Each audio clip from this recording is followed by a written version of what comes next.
Welcome back to Beagle Eye Visions! We got another episode here for you.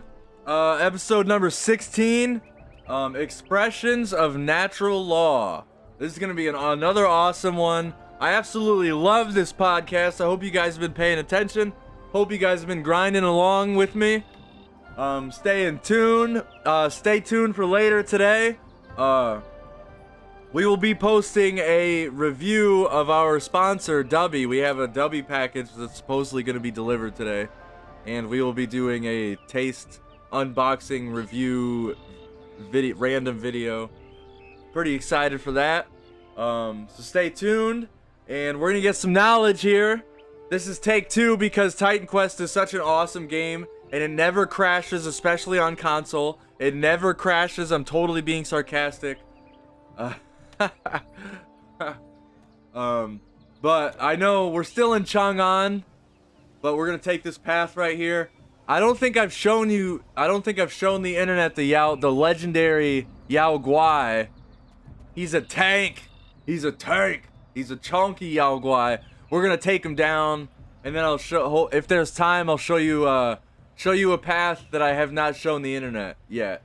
So only if you've beaten this game before you'll know the path that I'm talking about. We're going to start going to HE double hockey sticks. And hopefully the game doesn't crash again. Gosh, I don't understand. Hopefully, they're making a sequel, so hopefully the sequel on PS5 doesn't crash every 45 minutes. And yeah. So anyways, we're going to get some knowledge. Let's go! And that's one of the things about religion that we have to remember when we're talking about that makes it such a hot topic issue is because we're talking about law. Who gets to be God? Who gets to be God's deputies? Who is the Most High? Who is the divine authority?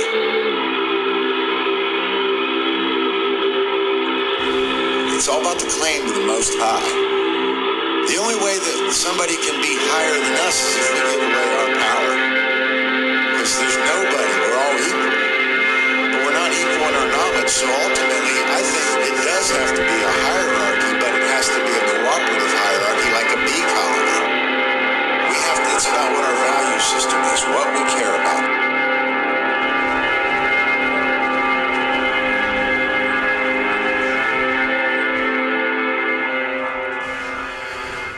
Hello, Hive Mind. Today is August 13th, 2020. I am your host, Nate Cap, joined by co-host Brandon Martin. Welcome to the 16th CubbyWhole podcast, where important topics are unveiled, discussed, and tested. Our website is CubbyWhole.com. That's CubbyWhole.com. Thanks for being on today, Brandon. Very welcome, Nate. Glad to have you back on, man. On our last show, I asked Brandon some general questions people ask about natural law, which he broke down very well. So I highly recommend going back and listening to that episode, episode 15. On this show, hopefully, if we can get to these topics, we will be getting deeper into the worldview schisms, the polarized divide of the left and right brain, the expressions of natural law, the occult, the true divide, mind control, and what truly holds us back in consciousness. But before we do that, there was the last question that I asked on the other show, which is, why is natural law not widely known? So you can go ahead and answer that, Brandon. This is a big question, you know. It's a very deep and heady question, because logically we should conclude that our species should know natural law, like what I was saying in the last episode. But unfortunately, it seems, which all the evidence points to this fact and to this truth, that this science of this knowledge, this body of knowledge, has been intentionally hidden from us by people that are in power to further their agenda. So this information has been occulted. And what I mean by occulted is it's been hidden. So I'm not sure if we actually gave the etymological definition of what the occult is, but I can give that here now. The word occult is derived from the Latin adjective occultus, which means hidden from sight, which is where we get our word like oculus from, ocular. And this also comes from occultare, to hide, to conceal, to keep secret.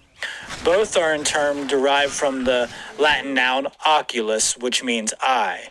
So obviously what we're talking about here is hidden knowledge, something that's hidden from our view, from our perception, And I find it kind of synchromistic, if you want to look at it that way, that, it has to do with the eye, and it could be related to the third eye also, not being able to see the spiritual laws, so our third eye must be open to intuit the laws of nature.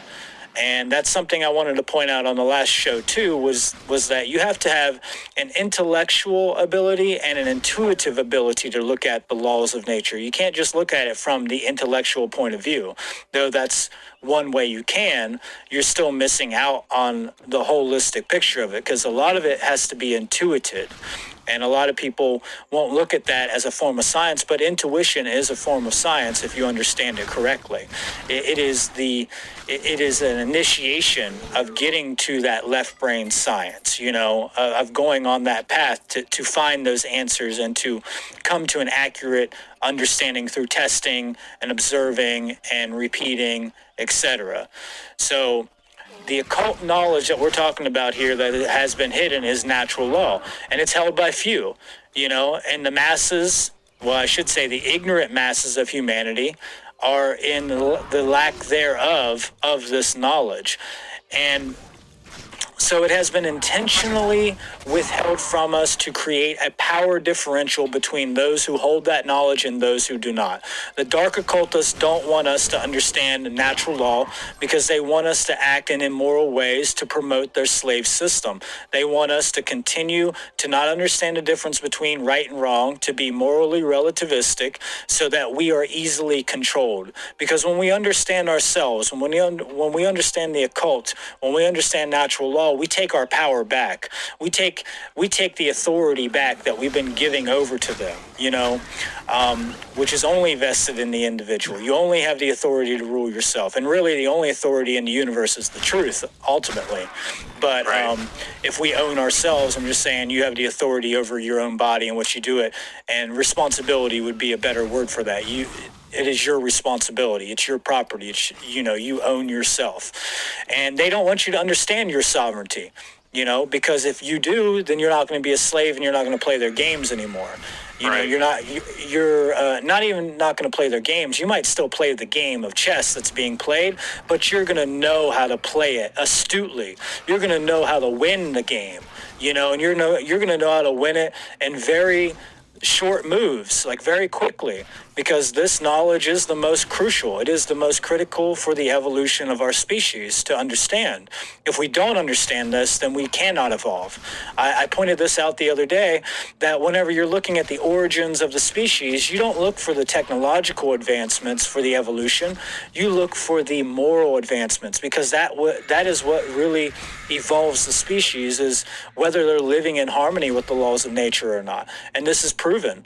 This is absolutely proven through the records that we find. This is proven through all the tribes that the totemic tribes and their advancements, and it's proven through the Egyptian sciences, and before the degradation and the wars that broke out in the priest class. This is the knowledge that must be spread vastly across the mass majority of humanity for our species to evolve. We cannot evolve without understanding the occult and without understanding natural law. 100%. Yeah, man. Very well said. I really like the way you broke that down. And, to better understand the occult, we're going to, expand deeper into the polarized dialectics, aka worldview prisons or schisms, that which keeps us in one form of imbalance or the other, or both. So Brandon is going to help us understand the left brain randomness worldview prison, and then, the hallmarks of what it means to be in a right brain prison, or a right brain prison of determinism, because that's what it really comes down to, is either the left brain belief that everything in the universe is a grand accident and random.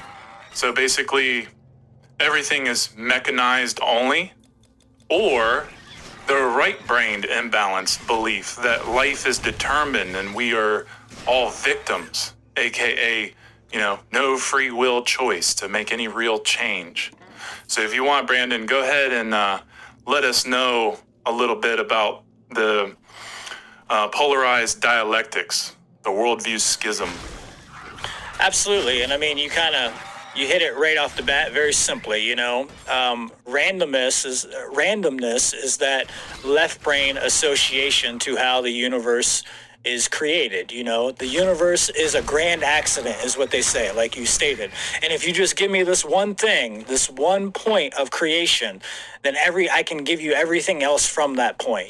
This is what the left brain scientists, scientism groups try to say, and scientists say, there is no creator, therefore there is no underlying intelligence in nature. It's all mechanized. There is no meaning, there is no purpose for creation. There is no creator, it's just a creation, and there is no such thing. Because of this, there's no such thing as spirituality, morality, or natural law. There's no such thing as any of these, right? Existence has no purpose other than to continue to exist, which is the idea that survival is the pinnacle of existence, that materialistic survival is the pinnacle of existence, and specifically Darwin ideas of genetic propagation is the main purpose for genes to repopulate. That's what scientists think and Darwinists think, that the only thing that needs to happen is more complex genes and better genes, because genes govern everything about humanity, which we went into and kind of debunked in our episode about Darwinism and social Darwinism, and showed the component of epigenetics to counteract that. But, all of this is hallmarks of scientism, atheism, and really totalitarianism, this left brain thinking. And then you have the opposite side, because these are all dichotomies. It's either one or the other, right? If you're not in this think, then you must be in this think over here. Just like the political parties. If you don't support this party, then you must support this party, which is a logical fallacy. It's not true. It's not based in truth. But the right brain associations is that the right brain is correlated to determinism, which is a religious thought, that God controls every event in creation. All occurrences are preordained, and nothing can happen unless it's in harmony with God's will. Free will is an illusion. It does not exist. Since God controls everything, change is impossible. There's no point in free will. There's no point in you doing anything, because God controls everything. Everything that's going to happen, even you not doing something, is part of God's plan. Action is utterly meaningless in that regards. And these are all hallmarks of religious extremism and slave think. So you have master think on the left, and you got slave think on the right. And this is the false dichotomy. This is the worldview schism. All of our control mechanisms that we're seeing play out come from one of these ideologies or the other, and they play off of each other to create a state of perfected slavery in the mind, so that we create a state of slavery in the physical. So what do both of these components leave out? Well, they both leave out free will. That's really what they leave out, the randomness component. Everything is a grand accident. There is no creator. There is no such thing as spirituality, morals, or natural law, anything like this, Everything is just random. So there is no free will. There is no choice in this. And the other one is determinism, which everything is predetermined by God. And obviously there's no free will because of this. And all your actions are meaningless because they're all God's actions pretty much. So you have no individuality, and you have no real meaning besides to continue to just exist. They both meet in the extremes, so you can see the similarities between the two and how they play off of each other. Because at the extremes of these ideologies, they ultimately meet. They're seemingly separate, but they ultimately meet to make this grand control matrix that is is binding our mind, because really they're both religious ideologies. And I know that you wanted to break down the word religion, so maybe that's a good time to break down the word religion is right now. Well, we're actually, We can do that. We can do that later. That's fine. we're gonna save that for a little bit, just because I wanted to make sure that I set it in the order. But yeah, definitely, these are religions in these prisons, these schisms. They turn into religions, and like I said, we're going to get into that here in a little bit. But something I wanted to say is, when you understand how the workings of natural law are, when you understand how we are all bound to that law, well, it's like gravity. We are always bound to it. So therefore, natural law is a immutable condition that holds everything in place. Because natural law binds us, we continue on the path regardless. This is why people say, especially like these religionists in the right brain, they say that everything is preordained, and that we are everything is determined, and we are basically, we don't have to do anything to change anything, as long as you believe in God and you believe in Jesus or whatever. It's about understanding that there's a half truth there. But what's false about that is that that makes you a victim, and that makes it to where you can't actually choose right from wrong. You just live out your life, and you get to have this experience, and really that's just another form of solipsism, because you have to understand that you do have the randomness component to choose right action over wrong action. You have the free will choice to choose something or to not choose something. You're on a set path that you can fall off of, essentially. And you can, if you stay on the path, that's you're living in accord to natural law. But if you fall off the path, that's your choice. That's your free will choice to fall off the path and do something that is wrong, that takes you away from the goal. So go ahead, Brandon. I know you were going to say something.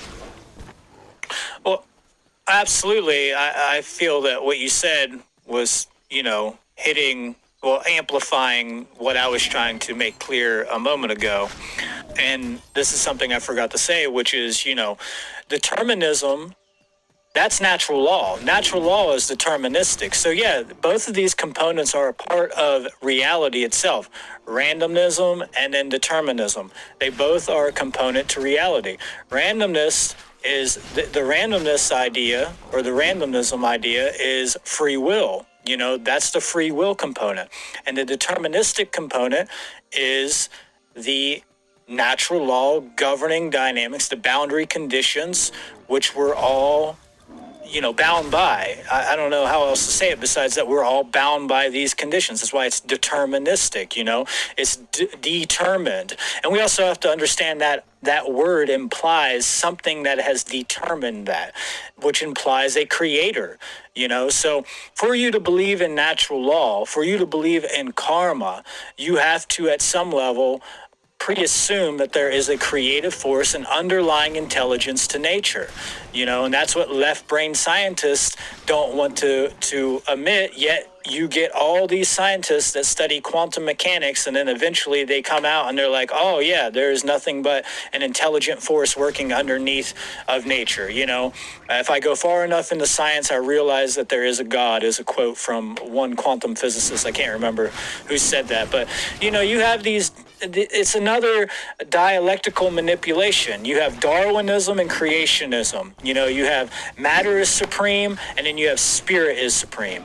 You have, and on that idea of Darwinism and matter is supreme, you have spirit is non-existent or insignificant. It doesn't matter. There's no point to that when it comes to matter, right?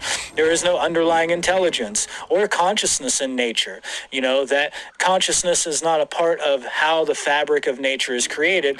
Consciousness itself is an effect from matter itself. Like the brain creates consciousness itself, which we know to not be true. One way that we know that is also through epigenetics, but there's many other sciences that do show that. And it's just like what you said earlier, nature is a dead, mechanized clockwork machine with no purpose. There is no meaning to nature, right? There is nothing to this. This is all that left brain think. Genes control human beings like a computer code controls programs, and we're completely bound by these genes, and we're victims to these genes. So just like what you were talking about with the victim idea about being victim to God, well, the dichotomy to that, the opposite side of that, is being victim to genes, that we're all victims here in reality. And so you got the opposite side, which is creationism, which is spirit is supreme, matter is inferior and should be looked down upon. The creator is separate from the creation. That the creator does not evolve or does not learn and grow, or that it is in some separate area or realm or space from creation. It's not part of it. And then you have nature is something that is separate from us, that we should not be seen as nature ourselves or as a part of nature ourselves. This is all religious think. God controls every event within creation, so no change can ever be created unless God wills it to be so, which is absolutely ridiculous.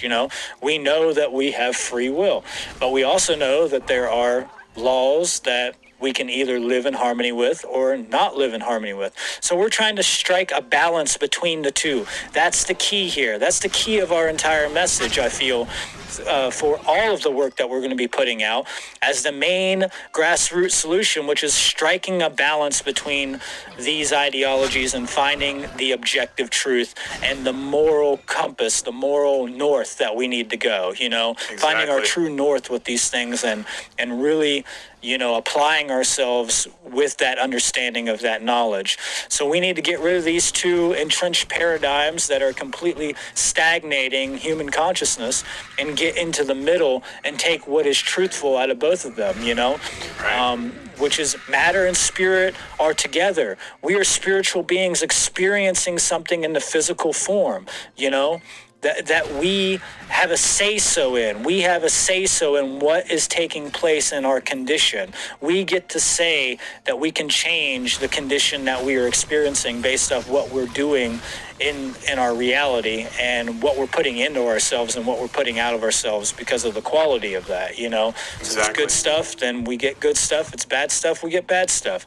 But we have to have the idea that spirit and matter are equal to each other. Right. So spirit in the flesh, right? Boots on the ground, head of the cosmos, the stellar man's mind in the cosmic planes, but simultaneously being boots firmly placed in the earth where the work has to be done. Very well stated. Very well stated. That's exactly what has to be understood. So, making sure you understand randomness and determinism is where you'll find the middle ground.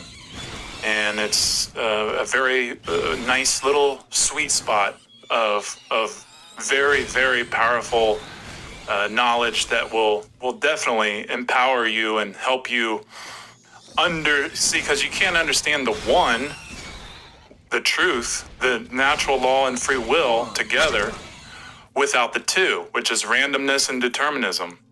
So that's why you have to know both sides. That's why you have to study both sides and really see how they work together.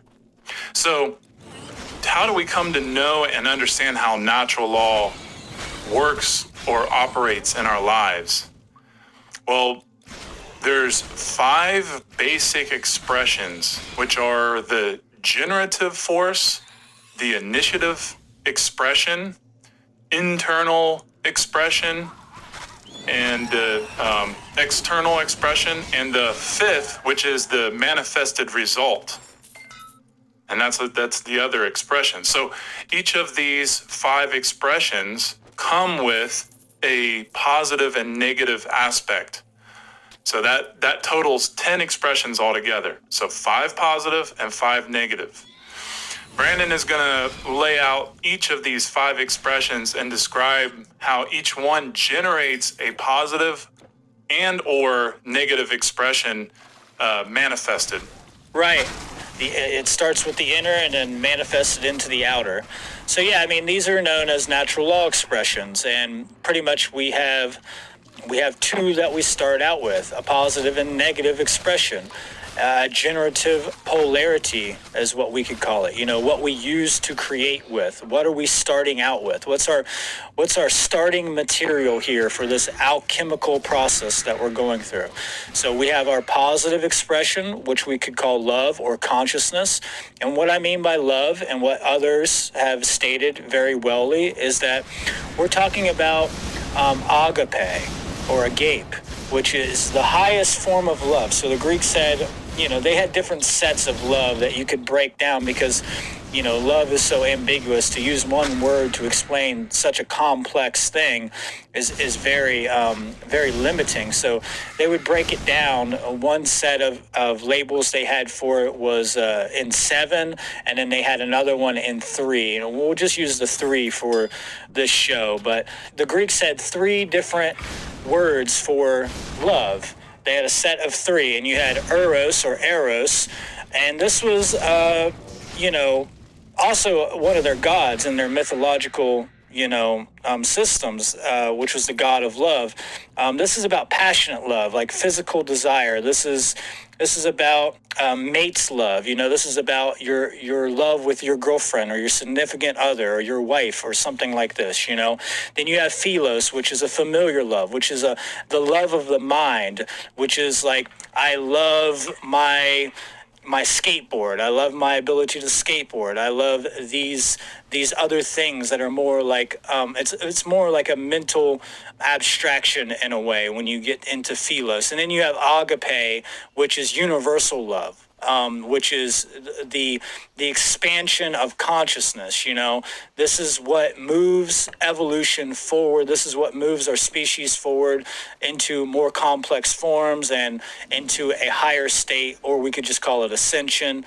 You know, you could use that word there simultaneously or synonymously. I mean, so love in this factor is, what I mean here is that what we're starting out with in the natural law expressions, this kind of love is agape, meaning it's universal love. It's something that expands and makes life more complex, but in doing so, it makes it more moral and more orderly, and it helps to benefit the whole. It creates a homeostasis within the all. So it's about moving everything forward. It's about forward momentum and growth, you know? Right. And the opposite to that, the negative expression to that, what we could choose to start out with is fear, which we could correlate to unconsciousness, the lack of consciousness, or we could even say the lack of universal love.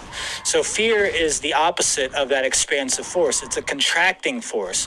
It prevents us from actually doing what we say we want to do. It prevents us from creating the systems that we want. It's a force that holds us back, that restricts us, that makes us resistant towards an orderly outcome, because, you know, when we're living in fear, we tend to become very addicted to living in that. Honestly, a lot of people find a huge addiction to that, and they just constantly perpetuate that, and it resists, you know, actually bringing in change. It puts us in a victim mentality. It puts us in a state of unconsciousness, and it puts us in a place that we are not growing. We are decaying. We are breaking down. We're not moving forward anymore. You know, we are becoming stagnant, and we're becoming less functioning. You know, we have no function with that. The function is completely just gone. There is no function.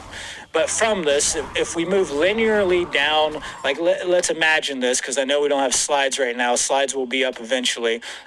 We definitely will be putting some slides up eventually. But if you just imagine having two columns here, and you have love on the left column and you have fear on the right column at the top of it, and then you're moving linearly down, these columns. Well, the next phase to this is the initiating expression, how it starts, so underneath love you would have knowledge. You would have the presence of knowledge within that being, which is also the acceptance of truth. And vice versa to that, what would be an emergent property after fear would be the refusal of truth or ignorance. You are ignoring that which is true. You are ignoring the conditions of reality. You are ignoring natural law conditions. And you can't cross over with any of these. You can't go from, you can't be in knowledge and simultaneously be in ignorance of that thing that you are knowledgeable of. These two don't cross over at all. None of these will cross over. You start with this and you end up at the end with manifestation with that no matter what. So the next expression underneath the... Before he gets into the next expression, I just want to say, we interviewed a local South Bend legend, a legend of South Bend. His name is Patrick Danger Quigley. Oh, excuse me. Patrick Danger Quigley is a national treasure and he needs to be protected. And in that interview, if you look up on the Beagle Eye Visions YouTube channel, look up the interview, Legends of South Bend, Patrick Danger Quigley. I don't know if I put his nickname in there, but yeah, we talked about agape, just like what CubbyWhole's getting into. And Patrick really has that sense of agape. He has that sense of universal love, and that's part of the reason why he's a legend, because he really does care about his community and he cares about the people around him, and he shows it on a daily basis. So, yeah, he's a legendary, awesome legend, and I forgot what else I was gonna say. Oh yeah, and Dr. Bruce Lipton gets into this content too. A book that he's talked about a book that he wrote called The Biology of Belief, that is on the list of book reviews. Maybe we'll get to it this year, maybe next year. The book of Biology of Belief, he talks about how, and there's an interview in the documentary called Kymatica about this too, where Dr. Bruce Lipton talks about it, where in today's world, our blood is inside of our viscera. Our blood is outside of our viscera. Our viscera is our guts, right? That's where all of the growth happens in the viscera part of the human anatomy. So in today's world, the blood is always outside of the viscera and it's always in our fists. At any given moment, we're constantly ready to fight or flight all the time, 24/7 in our society. We're always ready to fight, just like the Negative Approach song. Ready to fight. Ready, fight, ready, fight, ready. We're every day, 24/7. When we're driving, we're ready to fight. When, like, figuratively speaking, but, just notice it. Notice it. Like, when you go about your day, when you're at work, when you're driving, when you're at home, when you're cooking dinner, just notice the feeling that you get. You're always ready to fight, especially when you put on the news, right? It kind of... the distractions that we give ourselves, the types of movies that we watch might even accentuate that, might even accentuate that feeling of being ready to fight constantly, fight or flight. And when our blood is outside of our viscera, there's no room for growth. And that's when we really start to grow, and that's how we really evolve, is when our blood is in our viscera. But in order for that to happen, we have to be in a state of calm, we have to be relaxed, we have to know that we're protected, and we have to be in a safe place, but it's hard. It's hard to find a place like that in our society. That's why I love this podcast, because they're so calming. Nate Cap and Brandon Martin's voice are very calming. Like on Sunday, every Sunday I watch Mark Passio's live stream, What on Earth is Happening, and he's at like the 200th. He's been doing this for years. He's been doing it for decades. And he's at the 270th episode by now, and he's just constantly angry. He's screaming, and he even says, I'm not going to scream at the audience this year, and he's still kind of screaming. But I understand where he's coming from. What Mark Passio talks about is very true. I'm not discrediting his podcast at all, but this is one of the reasons why I love CubbyWhole, because they're always very calm, and some of the topics they talk about are very deep, and you know, especially they'll get into other future episodes where the subject that they're talking about is not so calm, quote unquote. Anyways, I think I've talked enough. I've accentuated enough. I'm gonna start the next episode right from here. So stay tuned, and we're gonna keep grinding.